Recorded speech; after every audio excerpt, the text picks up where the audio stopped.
So for this video I'm going to be talking about the Entrepreneur's Guide to the Art of War. So obviously The Art of War is a very popular book, and it's when it's applied to business it's pretty much invaluable. And I've one particular chapter actually has resonated with me, and it's this one, which is about energy. So yeah, energy. And this resonates with me because it's about applying the energy in business.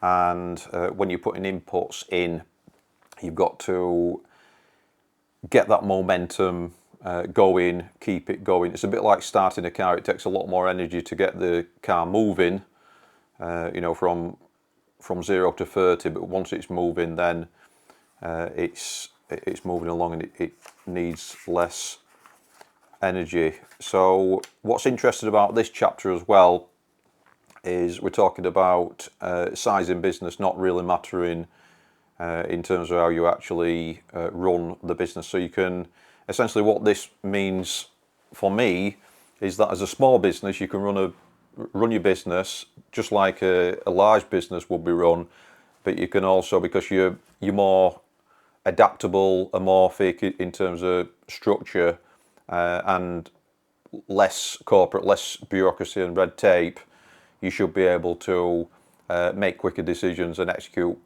faster on ideas and plans. So that's what I get from this chapter. So you've got many advantages actually over a larger business. As a small business you can move a lot more quickly. For example, I'm putting this content out now as the owner of my digital marketing agency, and I can just put the content out. So I can just make it, put it out, not even edit it, to be honest with you. So very low barrier to entry in terms of just recording and not having to go through various stakeholders and whatnot and things like that. There's a good example here actually, whether it's, I'll just read this out actually, whether it is effective SEO or building a hero brand, there are ways to improve a company's chances of success which are not directly related to direct sales. And also being decisive is crucial. I'll just kind of delve into this a bit more as well. So keeping that momentum up, especially in that startup phase, because it does take, like I said with the car analogy, it takes more energy to get the vehicle moving from 0 to whatever speed you need to be going on the highway or road.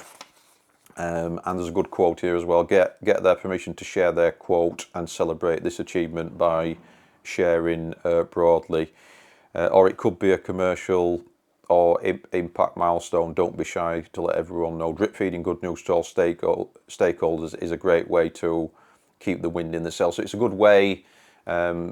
For example, I've got a very small team in my business, and I'm always imparting the vision. So we're doing this job because X, Y, and Z.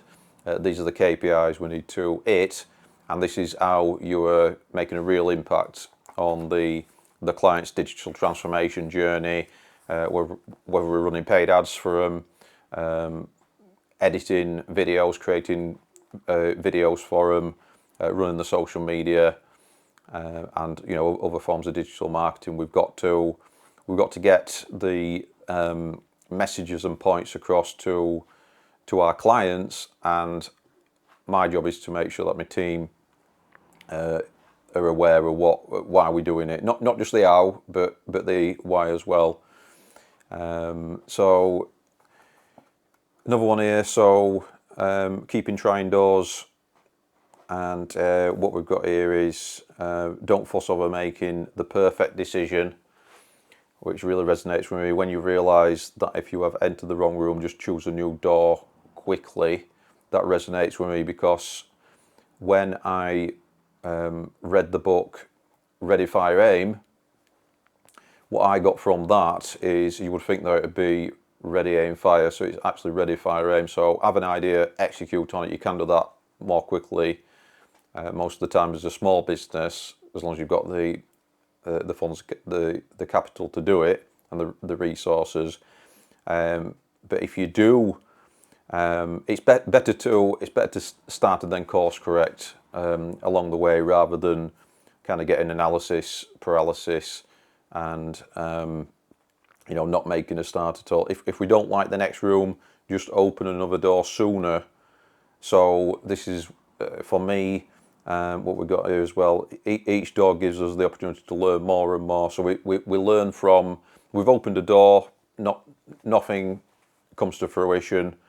We've effectively failed a little bit, haven't we? So we've expended some energy into opening that door. But the plan is to open a bunch of doors and to try a bunch of things in the business. And there's as part of the journey, there's learning in that journey as well.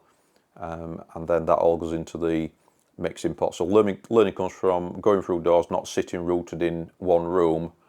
So having fresh perspective. If you've ever got a new team member and they've got a fresh pair of eyes, or paid a contractor or paid a consultant to come and help you in the business, you'll know that their advice can change things because they're coming from a different perspective as well. But it's also trying those different things and keeping on top of your game. And one of the things that I did in business, which really helped, was when I started to hire coaches who have done what I'm already planning on doing. So I'm learning from what they've already done, what their mistakes essentially, so I don't have to make those mistakes.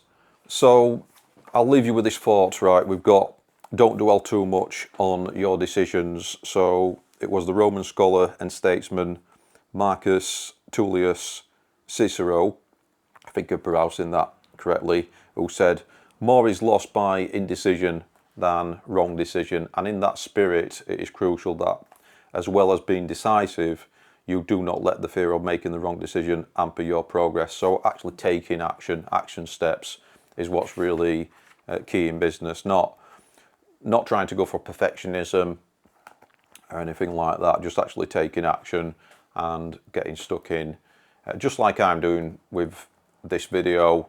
Very little editing, and just going to get it out there. So if you like this, the content, if this is helpful, you might want to pick up this book as well, The Art of War: The Entrepreneur's Guide. And yeah, like, comment, share, subscribe, and I'll see you next time.